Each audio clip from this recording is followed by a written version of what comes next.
House of the Dragon is the new series set in the world of George R. R. Martin's Westeros, set centuries before the events of Game of Thrones, or as the show kind of ham-fistedly points out, 172 years before Daenerys Targaryen. It's based on his book, Fire and Blood, which is this history book of the Targaryen rulers across the ages, with different accounts of the same events, but, in particular, it spends a lot of time talking about a succession crisis and Targaryen civil war known as the Dance of the Dragons, with just as much politicking, manipulation, and hopefully a great deal less moving chairs around. The only thing that could tear down the House of the Dragon was itself. And honestly, from what I've seen so far, I'm pretty damn sold, and I want to break down what happened in episode 1. What did you think though of the premiere? Tell me down below, and subscribe to the second channel for more content like this. In Fire and Blood, we read the seeds of war are oft planted during times of peace, and episode 1 is all about sowing the seeds of that civil war in the decades to come. The first seed was sown 30 years before the dance. Episode 1 opens with the Grand Council, this huge, weighty, momentous event brought together to decide who would succeed King Jaehaerys. But the show doesn't quite get it right with what happened here. The show paints this as a decision between Rhaenys and Viserys, the eldest born and the eldest born son. In reality, it was a bit more complicated than that. While it's true that Princess Rhaenys and her daughter were ruled out on account of their sex, she wasn't really considered as one of the two final candidates like it says. King Jaehaerys' first and second sons were both dead at the time of this council, but they left behind descendants. Laenor Targaryen was the great-grandson of the king and the descendant of his firstborn son through Rhaenys, while Viserys Targaryen was the descendant of his second-born son, but he's only the grandson of the king. The principle of primogeniture favored Laenor, but the principle of proximity Viserys. However, the fact that Laenor's claim passed through his mother, Rhaenys, did make it weaker. That's definitely a part of it. Viserys was also said to be the last person to ride Valerion, Aegon the Conqueror's huge black dragon. See, symbols are important to the Targaryens, and this isn't the last time in history that having a symbolic connection to Aegon the Conqueror strengthens someone's claim to the throne. Generations later, King Aegon gives Daemon Waters the Valyrian steel sword of Aegon the Conqueror, Blackfire, and this spurs a rebellion as Daemon feels that it makes him the rightful heir to the Iron Throne. This is different to the Daemon we have here in our Doctor Who friend, who, I gotta admit, doesn't actually look as bad as I thought he would in a Targaryen wig. I'm just used to a fizz. But this is the precedent that Corliss Velaryon refers to in episode 1, that the Iron Throne could not pass to a woman nor through a woman to her male descendants, that it cannot pass to Laenor nor Rhaenyra. And this is really a core idea in the story. It explains a lot of what we see. This is why Daemon is so under the impression that he is next in line as the king's brother, that Viserys is so determined to have a son, why Rhaenys is referred to as the queen who never was, and that it's so controversial that Viserys names Rhaenyra his heir at the end of the episode. While it was never technically made a law that a woman couldn't become queen, nor it could pass through a woman, it created this expectation amongst the lords of Westeros, and it stirs the pot of war to come. Westeros is fundamentally built like feudal Europe. It's patriarchal, and having a queen, it mentions, could throw a lot of lords' own entitlements into doubt. It's no wonder they don't want it.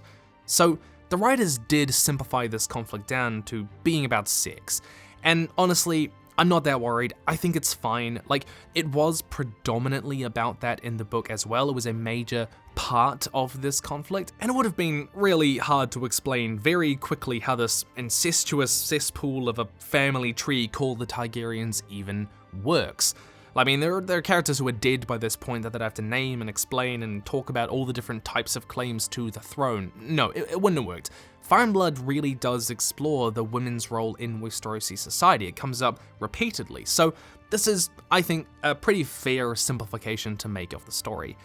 The rest of the episode is set decades before the dance, but long after that council, and it sets up the characters and conflicts to come. There's a lot of small council scenes and interplay at the tourney that are full of subtext and conflict that's all boiling underneath the surface.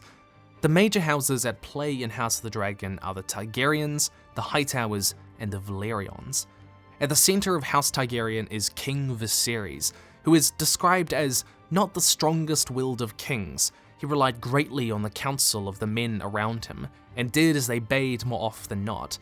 In episode 1, we do see this being represented. We see Viserys listening to his small council, letting them make decisions, and multiple times he finds himself kind of unwilling to step in or decide something for himself. He'd rather people just work things out and be happy on their own.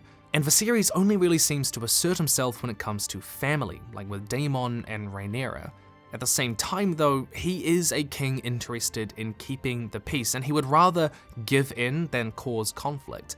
This kind of light power vacuum though does allow other people from the great houses of Westeros to rise in the ranks and find a lot of power of their own. In particular, the Hand of the King, Sir Otto Hightower. The Hightowers are based out of Old Town, one of the oldest and richest houses on the continent, but they typically prefer trade and negotiation to conquest, and Otto very much embodies this. He's a smart, domineering man who thrives on the minutiae of ruling Westeros where King Viserys does not, and by this point in the story, he served as hand to 3 different kings. He's learned and competent, and he believes that thrones are won with quills rather than swords, something that becomes immensely important across the dance. But one of the most important rivalries in the court is between Sir Otto and Prince Daemon. Daemon rides the red dragon Caraxes, the Bloodworm, and he wields the Valyrian steel blade Darksister. He is described as hot-tempered and quarrelsome, as well as impetuous, ambitious, and moody. In the show, Daemon is definitely shown to be all of these things. He's argumentative and provocative. In the tourney, he specifically picks Sir Gawain Hightower, the eldest son of Otto Hightower, the Hand, to lance against, likely because he wants to just humiliate him, and Otto indirectly. He even cheats for a cheap victory by aiming at the horse, and this is probably a reference to something that happened in one of the Duncan Egg stories. Later on, he also asks for Alicent Hightower's favour, Otto's daughter, and she gives it to him. This is, again, probably just to spite Otto. In episode 1, Daemon describes Otto as a second son who stands to inherit nothing he doesn't seize for himself. This is, of course, quite ironic, given that is precisely what Daemon is. Otto, as Hand of the King, has already removed Daemon as Master of Coin and Master of Laws in the past.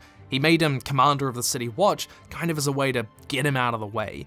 Otto even goes as far to describe the prince as a second Maegor the Cruel, or worse, if allowed anywhere near the Iron Throne. And this is a quote we actually see in the episode. But it isn't entirely fair. Daemon has a long story, and I won't spoil his role in the dance, but he's also described as charming, as loyal, and while he is abrasive, he's not necessarily cruel or resentful. His frustration with his brother doesn't seem so much rooted in jealousy as it is a wish that his brother would trust him. And in the show, he very openly says that he just wishes Viserys would keep him by his side as Hand instead of sending him away, that he just wants to protect him. He shows loyalty to family in Rhaenyra with this moment of genuine affection in giving her that Valyrian steel necklace, which, I'm not gonna lie, definitely has some incestuously erotic undertones, but you're just gonna have to get used to that in House of the Dragon. Really sorry, but it's just part of it, okay? At the same time, Daemon is a classic Martin Grey character. As Commander of the City Watch, we're told that King's Landing is made a safer place, but his discipline was a brutal one. And we see this brutality in the show, in probably one of the 2 most shocking scenes, with the cut-off testicles and hands and more testicles. He transforms the City Watch into the gold cloaks we know, giving them new equipment and training and a respect that they never got before. Daemon has a clear sense of right and wrong. He's a man of action, and family loyalty above all. This might make him sound a little bit like Tywin Lannister, but he really doesn't have the politicking skills that Tywin did. He's said to have found court and ruling rather boring. Despite King Viserys' attempts to mend this rift between Otto and Daemon, the two men roiled endlessly beneath the false smiles they wore at court. So expect to see a lot of that great subtext that we got in, seasons 1 to 4. This conflict between Daemon and Otto Hightower is ripe for the machinations that we will see later on, as these two men vie for influence and power, and who knows, maybe putting him in charge of 2,000 competent soldiers in King's Landing might have been a bad idea for Otto, something that they definitely foreshadow in the opening episode.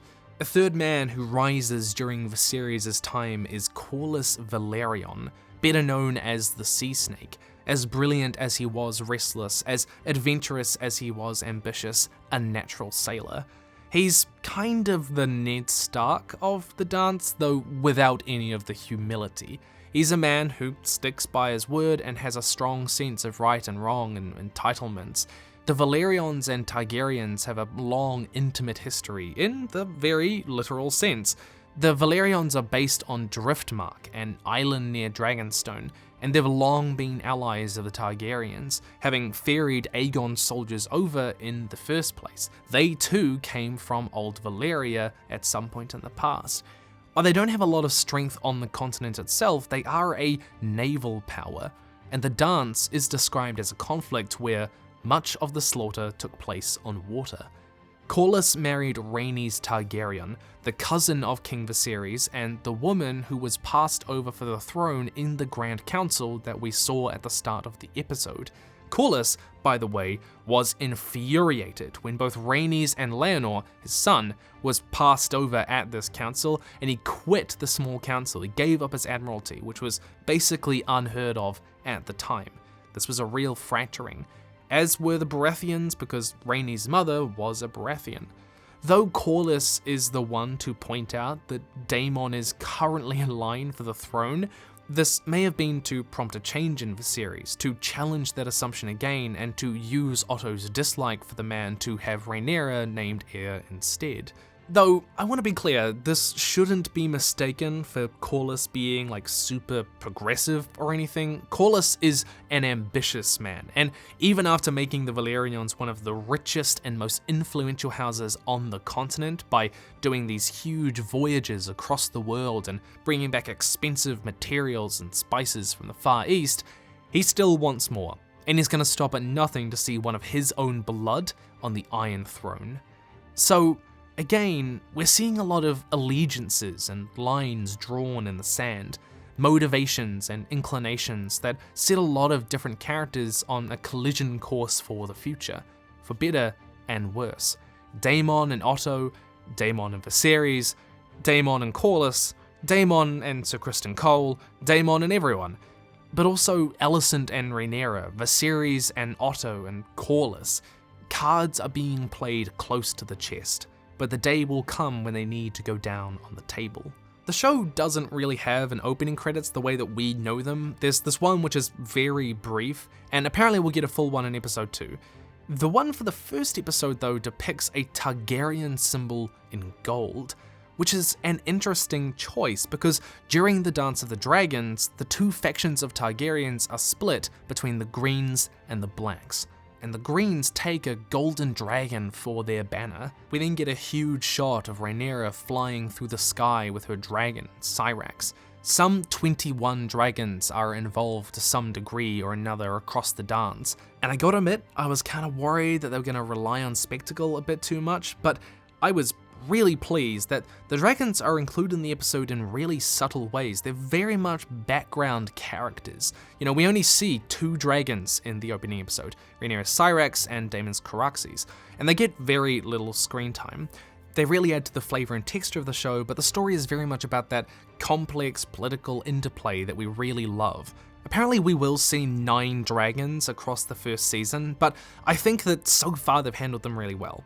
We also get this shot of a huge building in the distance, and this is the Dragon Pit. It's an important location in the dance. It's a huge stable for dragons. And you'll remember in Game of Thrones that it lay in ruins. Who knows, maybe we'll find out exactly how that happens. You also see the Dragon Keepers, and in the books they're described as 77 strong and clad in suits of gleaming black armor, their helms crested by a row of dragon scales. But here, they seem to be dressed almost monkish. I suppose this stuff would do just as well to defend them against dragonfire as armor would. It's quite fitting that they use these huge, well, they're not spears, but large sticks. It kind of brings to memory how we have trained and treated elephants in the past. It's not nice, but it does have kind of a nice realism to it, I think. If I remember rightly, people will often train huge animals with like legitimately sharp objects, like they might have used spears, but then later on they use, like dull versions or blunted versions or just sticks that sort of symbolize them, and the animal doesn't quite know the difference between them. So that might be what we're seeing here with these huge sticks, that they did train them in the past with spears, which is kind of horrible to think about, but we don't know. We see a lot of the first episode though through the eyes of Rhaenyra and her friend Alicent Hightower, the daughter of Otto, the Hand of the King. In the books, Alicent is actually 9 years older than Rhaenyra, and we don't know that much about their relationship. We know that they got along for a little while, but the amity between Alicent and Rhaenyra had proved short-lived, as these conflicts that we're gonna see in the future boil over. But I reckon that they made this change because they're probably going for a tragic tale of friendship that falls apart as the realm descends into civil war. See, Fire and Blood is a history book, but it is scant on detail at times, so there's a lot of room for this show to move, and with George at the helm, I think he's going to do a pretty good job. Even though this is a change, I think it's a good one. While they're both young at the moment, so much of the latest story revolves around these two fascinating characters, and having them be friends originally honestly just builds on the material that was already there, and it makes it more personal. And that's the thing about the Dance of the Dragon, right? The whole conflict is incredibly personal. It's a lot less about house versus house and more about person versus person. It's got personal vendettas and betrayals, and this really feeds into those elements really well. I don't just want to be faithful for faithfulness' sake necessarily. Like, it's not like this change has actually taken anything away, because we don't really know much about them in the first place. Rhaenyra, though, is described as a precocious child, bright and bold and beautiful. She is called the Realm's Delight, but honestly we don't get that much else about her as a child, so there is a lot of room to move and develop her character, and honestly I think they did that really well in episode 1.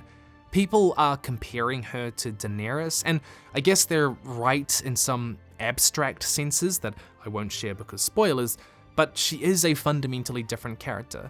I really liked that she didn't really seem that interested in ruling at the start. Viserys names her heir, but she's kind of take it or leave it in a way. She's adventurous and free-spirited. Alicent, on the other hand, contrasts with Rhaenyra. She's a rule follower, pressing Rhaenyra to do her studies, and when Rhaenyra offers to take her up on a dragon, she says she's quite content as a spectator. In the books, Alicent is only ever really described as lovely and clever as a child, but this lawful goodness is a really fantastic expansion on her character that really does set up her role to come. Alicent does also bite her nails quite viciously. We see that a couple of points in the episode to the point of wounding herself, so this may be a kind of self-harm, maybe she has self-destructive tendencies, and I think it'll be really interesting to see where she goes with that character.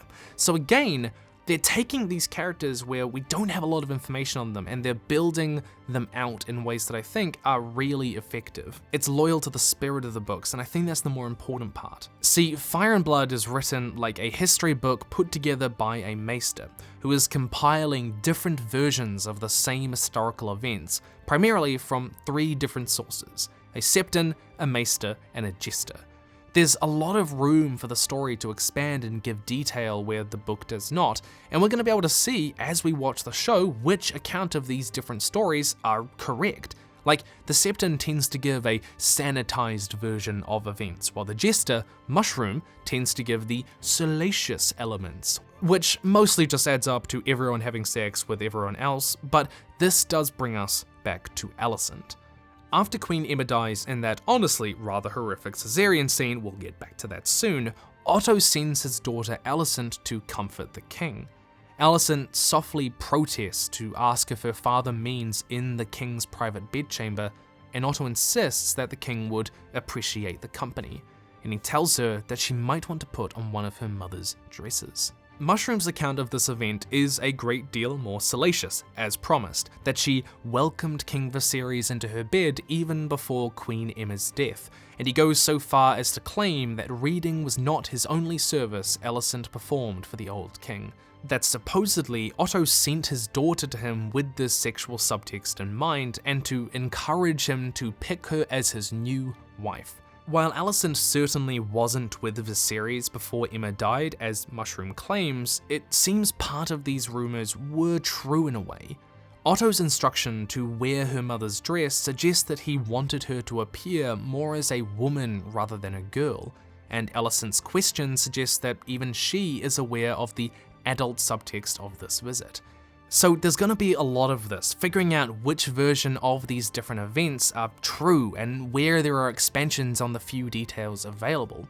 But it goes even further than that, because Fire and Blood is written by unreliable narrators, even the Maester compiling them himself, so there's actually no saying that any versions in the book are wholly correct, and all of them are going to miss details or context to some degree.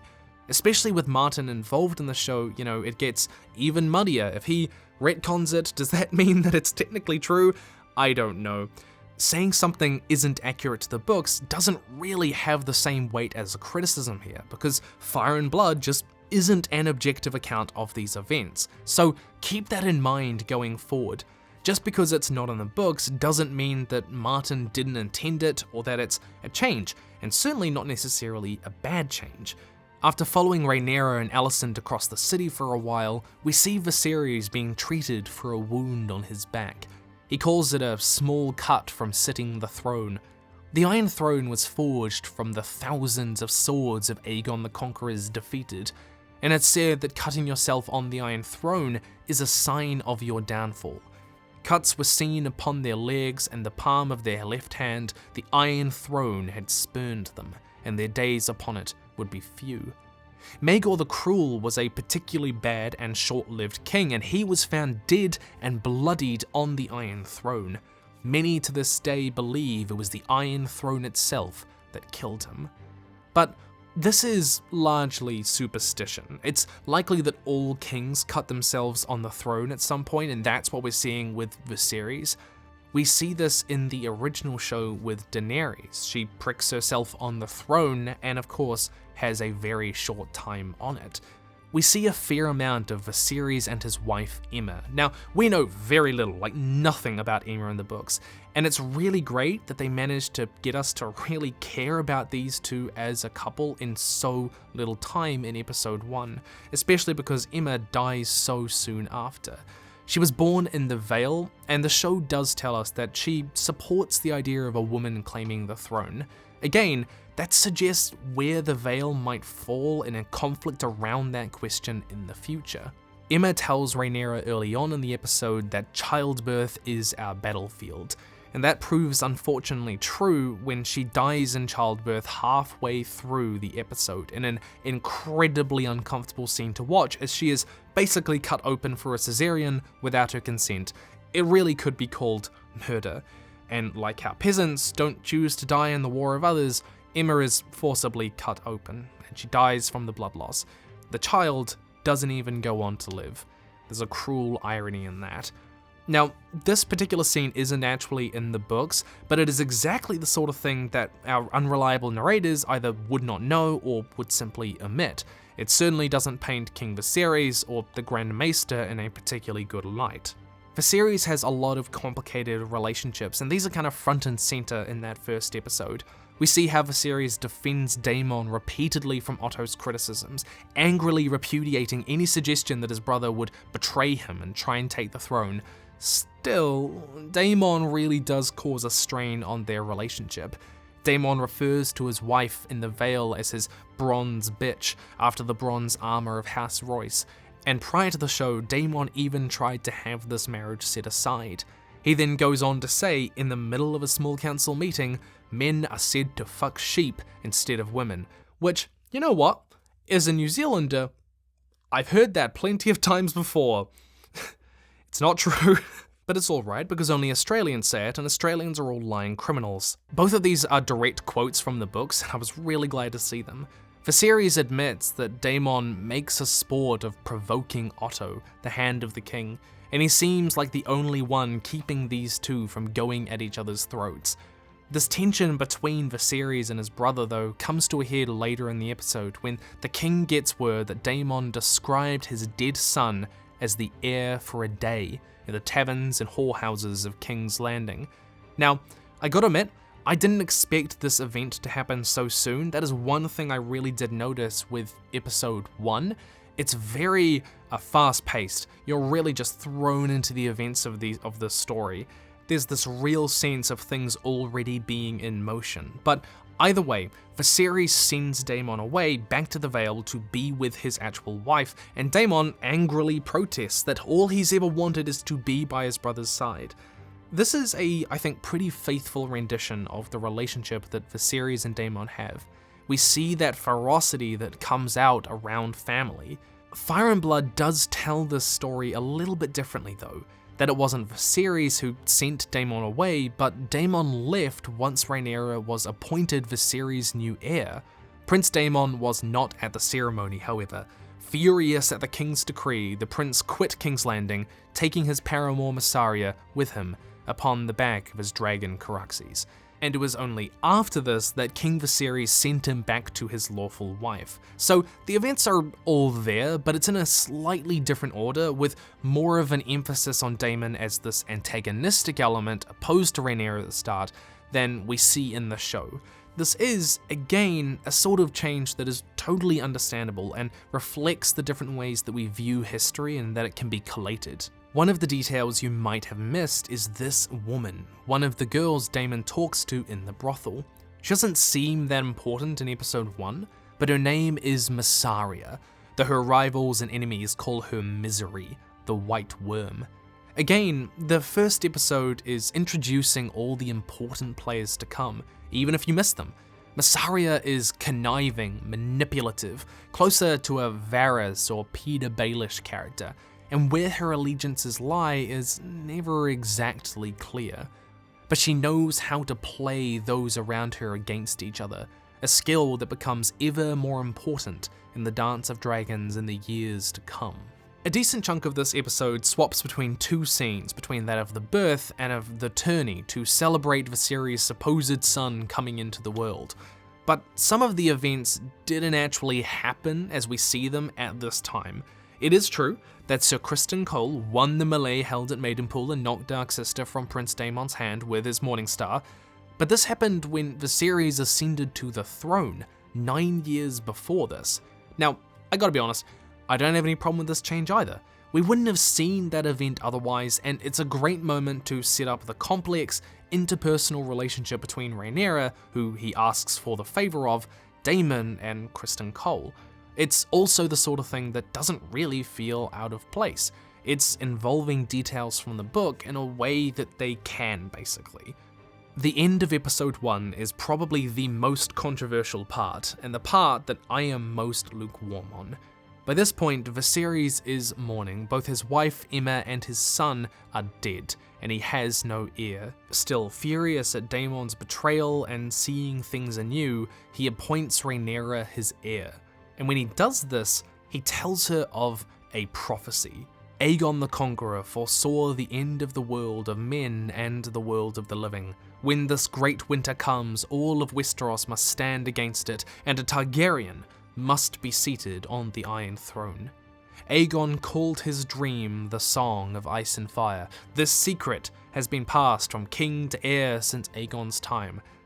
Okay, there is a lot to talk about with this. Like, it's true that the Targaryens are known to have prophetic dreams. Daenerys Targaryen foresaw the doom of Valyria and allowed them to escape it because they left.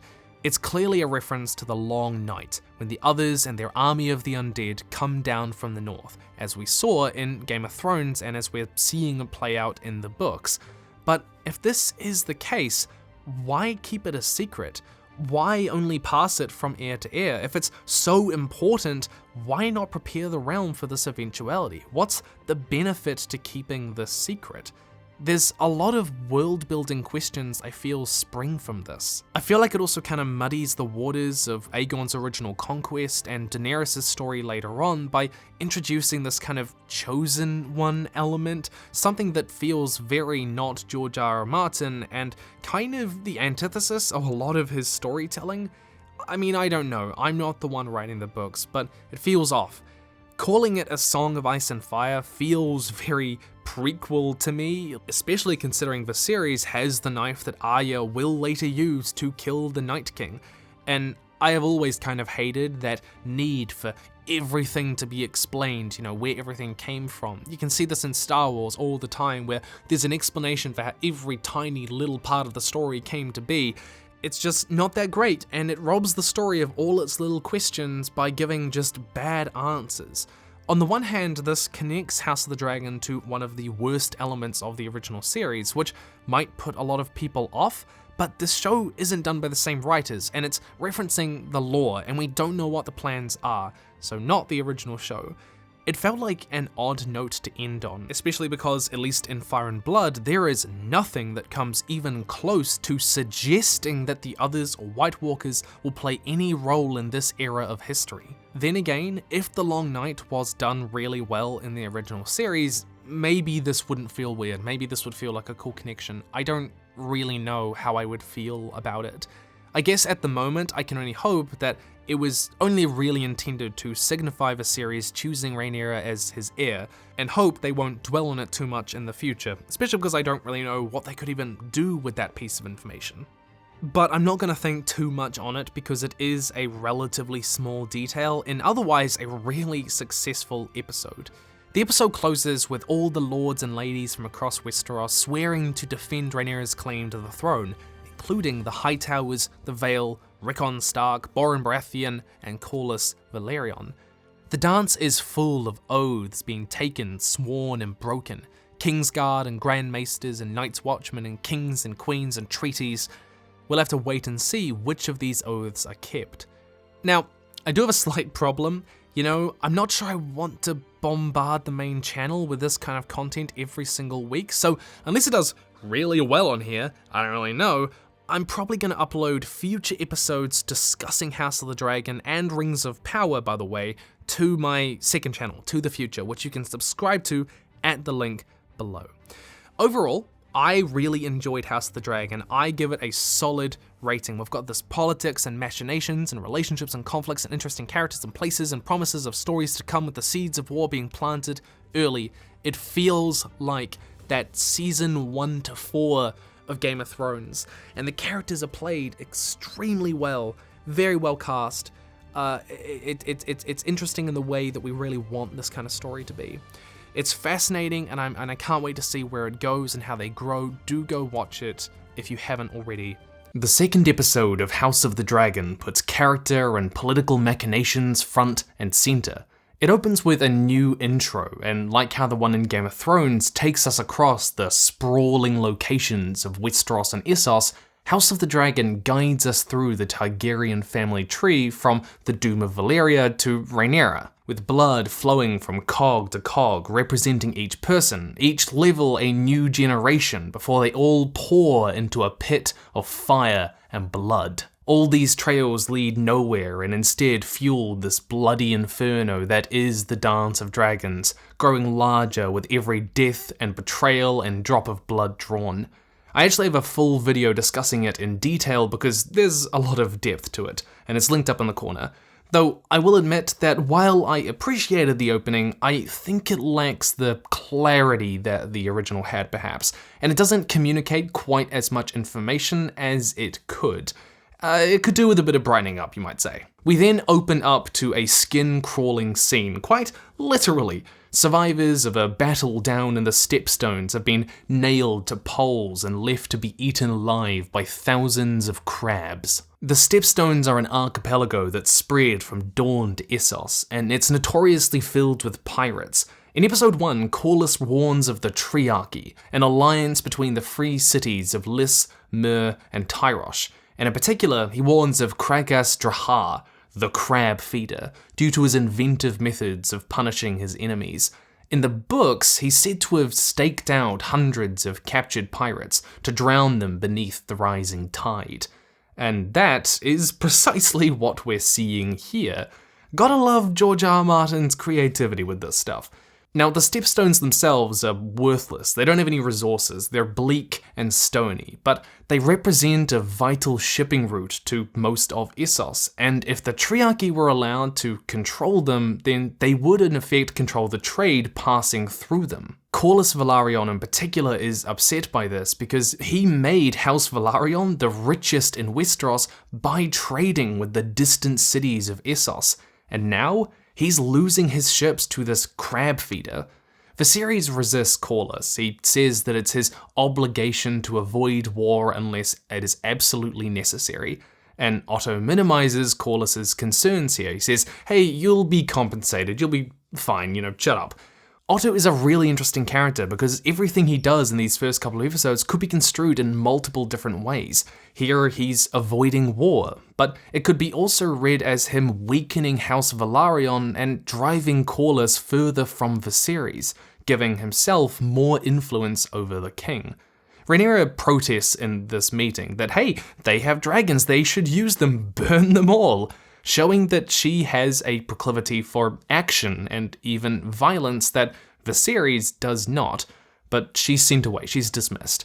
And then, when Otto brings up how Daemon has occupied Dragonstone unchallenged for half a year now, Viserys ignores that as well. He says, no, we're not going near that. He pushes the conversation back to talking about the Stepstones. See, where other kings and queens have failed because they acted too rashly or boldly, Viserys shows us how being too cautious or ignoring problems for what they are, preferring to be liked and calm, can make those problems worse too. They allow them to grow and fester until they're too big to control. This is almost symbolically reflected in the injuries we see Viserys getting treated for in both episodes. A cut that he insists they shouldn't have to worry about, kind of like the Stepstones, and then a rotting finger that he's trying to save rather than amputate in the second, kind of like Daemon. He lets these wounds fester when a more aggressive approach might be needed, and in time, it might be too late to stop them when he finally decides to act. Now, this, in a way, is exactly the sort of conflict the Dance of Dragons is.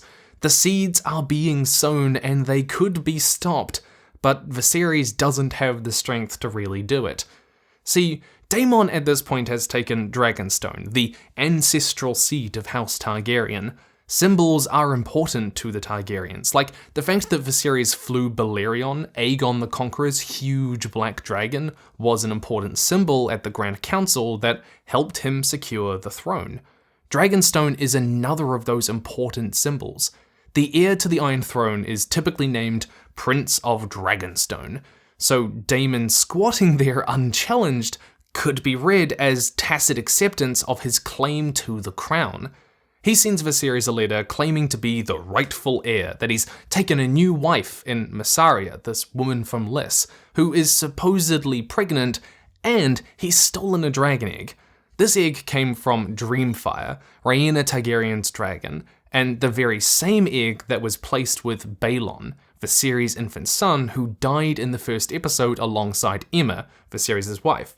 Again, Viserys only really acts and gets angry when it comes to family. He woke his brother's wrath, we read. Viserys announces that he will go to Dragonstone himself to put an end to this, but Otto insists that no, you don't do that, I'll go instead. Again, this is one of those decisions that could be read as charitable or furthering his own influence and power. Maybe it's to keep the king safe, but maybe it's to further isolate Viserys from Daemon, someone who really would be loyal to him if given the chance, just like Otto is doing to Corliss Velaryon, and to keep the king closer to him and House Hightower. Interestingly, in Fire and Blood, Otto really came across to me as the sort of man who, well, he doesn't go to the front lines, right? At one point he's told, "Thrones are won with swords, not quills. Spill blood, not ink."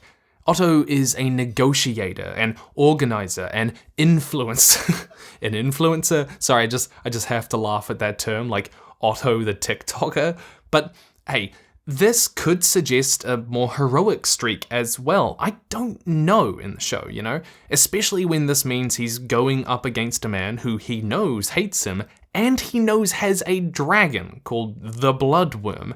I mean, how do you interpret this moment? Is Otto heroic, brave, manipulating? I don't know. I want to hear your thoughts. The book itself is actually pretty sparse in detail on this scene. I mean, it doesn't even mention Otto or Rhaenyra or Criston Cole, but remember, Fire and Blood is a history book, written with biases and missing details all over the place. It's not an objective account of these historical events. Because of this, the book does say that Daemon had a child with Mysaria, who later died, but the show demonstrates that Daemon was just lying straight up about the kid, right? Like, it makes sense that this detail ends up in the book, because the Maesters would have only had access to the letter that Daemon sent, and not this private conversation we see later between Mysaria and Daemon. Some details would just never have made it back to the Maesters. Daemon's motivations are complicated, right? You can interpret him in so many ways, and that is what I love about him. That he just wants to get Viserys' attention, his brother whom he loves, that he wants recognition inside the architecture of the Targaryen family, or that he is truly after the throne himself, that he wants some semblance of power, but he'll settle for anything. This whole episode is littered with hints that he is truly unquestionably loyal to his family. The smirk when Rhaenyra turns up says that this is all kind of a game, and Mysaria even calls it a game later on, when he tells Corliss that, I may speak of my brother how I like, you may not. It's very much that kind of, I can beat my brother Rob, but you can't kind of relationship. And that's really cool, that's really unique. Also, I gotta say one thing about the dragons. They are magnificent. We've only seen a few so far. Caraxes and Syrax are visibly and audibly distinct from each other in just fantastic ways. They have different personalities and feels to them, like he's called the Bloodworm, and he kind of looks long and slithering even when he flies, and I think that's great. We didn't really get this with Game of Thrones, and I am so excited to see all 21 that are gonna pop up all across the Dance of Dragons. Now, the scene with Mysaria takes place in the same room that we see Stannis and Daenerys in during Game of Thrones. Gotta ask, where is the painted table, Aegon's huge map of Westeros? I cannot imagine that it is easy to move, given it is, quote, 50 feet long. Now, in Fire and Blood, Mysaria's motivations are a mystery a lot of the time, to be perfectly honest. She plays both sides to certain ends. We're not given much inside her mind at all. It's everyone sort of abstracting their ideas about what she's like from the outside. So this one line from her is the first real gauge we have of her character, and it's quite sympathetic, which was surprising to me, that she didn't join Daemon for money or station or power, but freedom from fear.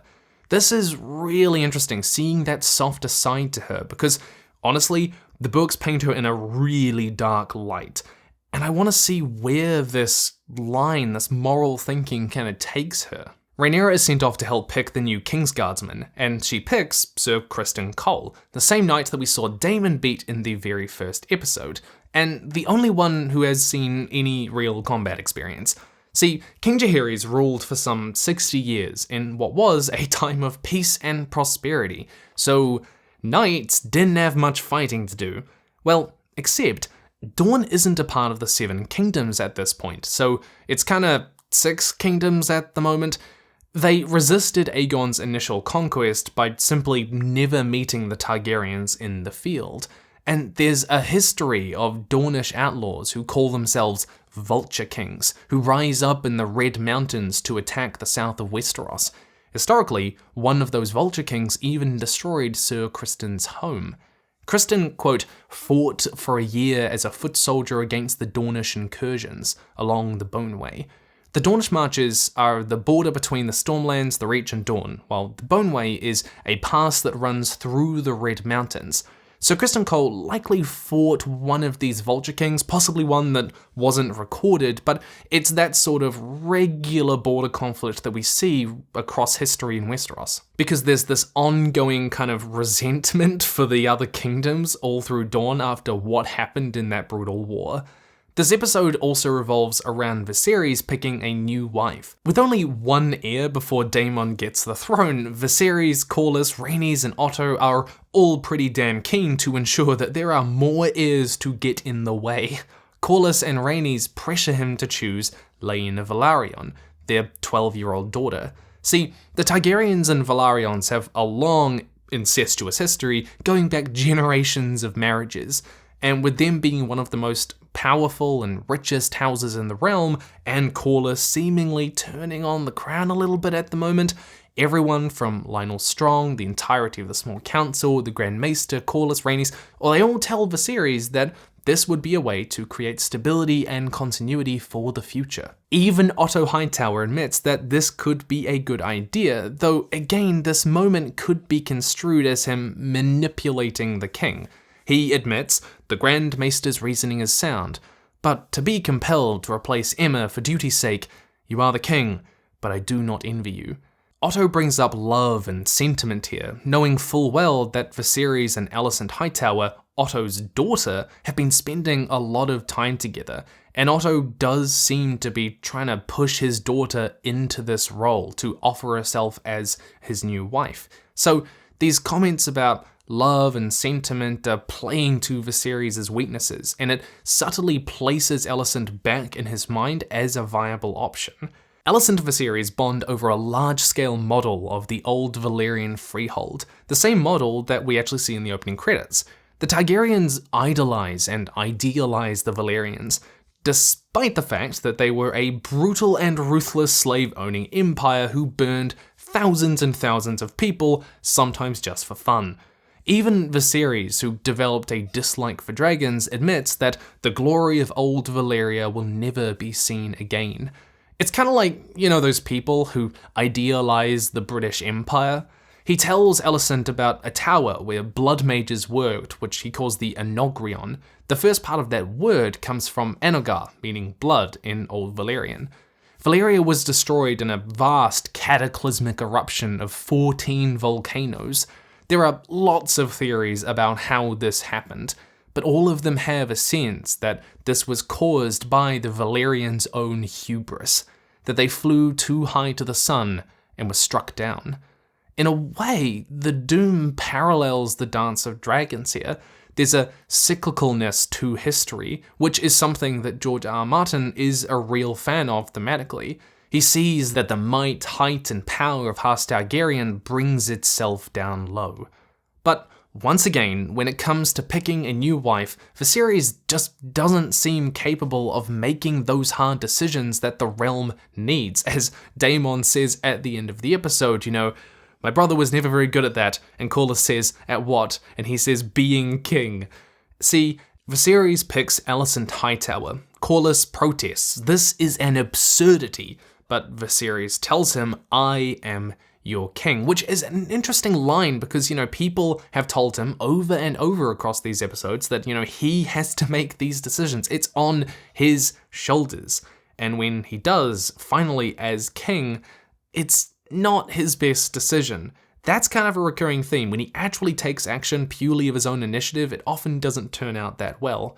Fire and Blood tells us that Viserys relied greatly on the counsel of the men around him and did as they bade more oft than not, but in this instance, no amount of argument would sway him from his course.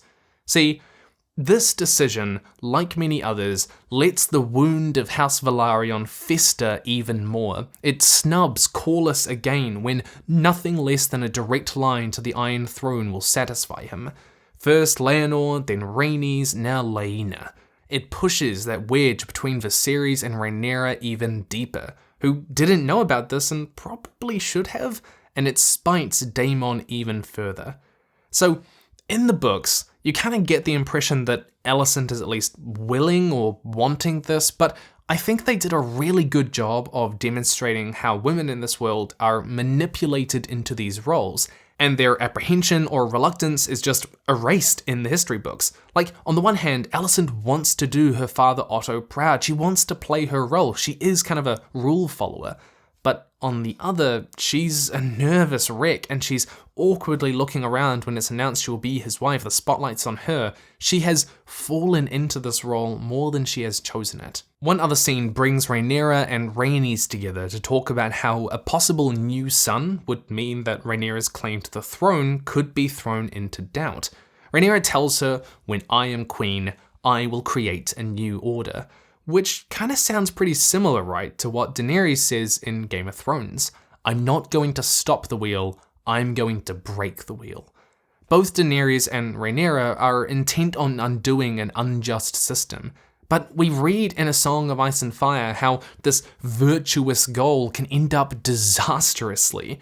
Daenerys abolishes the slave system found in a lot of cities in Essos, but without anything to replace it, without any infrastructure or system, the region just falls into starvation, disease, rebellion, and war. It is Hobbes's nasty, brutish, and short life. It's hell. Daenerys' theme runs counter to a lot of the common fantasy narratives, that a virtuous king or queen does not necessarily make them a good ruler. Targaryens have a history of seeing themselves as the exception, the chosen one, the liberators, the world changers. There's an arrogance to them that sees so many of them destroyed over and over. And we'll just have to wait and see where Rhaenyra's virtuous quest ends. I will mention one thing about the dialogue in this, right? I think it's good. I think it's mostly good, but I think I just want a bit more character in it. Like, Tywin and Robert Baratheon and Cersei and Ned all spoke really differently. Like, every line, you could kind of tell who was saying it just by the words, right? And I want a bit more of that. People sound sometimes a little bit too similar. Sometimes also lines could be better phrased. Like, Rhaenyra says, "It pleases me to hear you say this," when she's having a touching moment with Viserys, when Viserys is sharing his grief. But Rhaenyra up until this point hasn't been a particularly formal speaker, especially not around her father.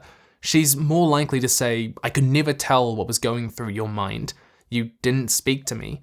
It's just nice to know I'm not the only one." See, the final scene is one of Corliss back at Driftmark, the island of House Velaryon. He offers Daemon an alliance to deal with the crab feeder in the Stepstones. Episode 2 sees Viserys growing ever more isolated, and those tensions heightening even further, as the king allows the wounds, his own and the realm's, to fester. Viserys against Corliss and Daemon, Daemon against Otto, Rhaenyra and Alicent, Corliss and the crab feeder.